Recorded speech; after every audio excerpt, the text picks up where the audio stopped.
हुन्छ, तर मैले चाहिँ छोडेको छैन। टमाटर त लकटी भइहाल्छ नि अहिलेको टमाटर।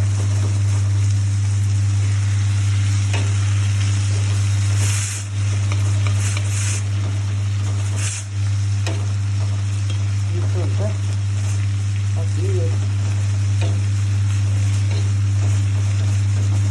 मैले टिकटकमा पकाएको देखेको त्यो साथी हो, मेरो नि घर थियो र कस्तो हुँदो रहेछ पकाएको हेर्नु कति मिठो हुँदो रहेछ।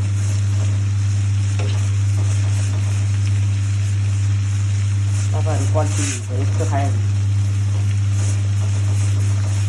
अन्त टमाटर यस्तो गरेर बनाउँछु कि सागमै नै मिठो बनाइदिन्छु। पाकिसकेको छ यो।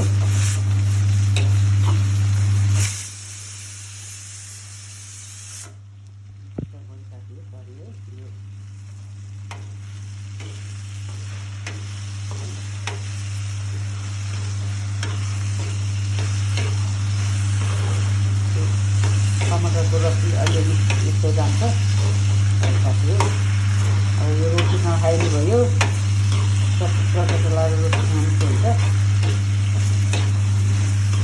साथी। तपाईँहरू यो एलोभेराको तरकारी कसरी बनाउँछ भन्थ्यो नि, रेडी भयो एलोभेराको तरकारी।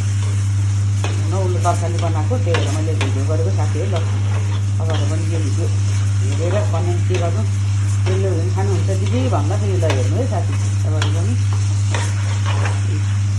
सबै हरायो नि टमाटर। अब यहाँबाट माथिबाट धनियाँ हल्का छर्केर टक्क खाने साथी हो है। यो रेसिपी मेरो तयार भयो। तपाईँहरू पनि घर यसरी नै बनाउनुहोस् ल। थ्याङ्क यू, धन्यवाद।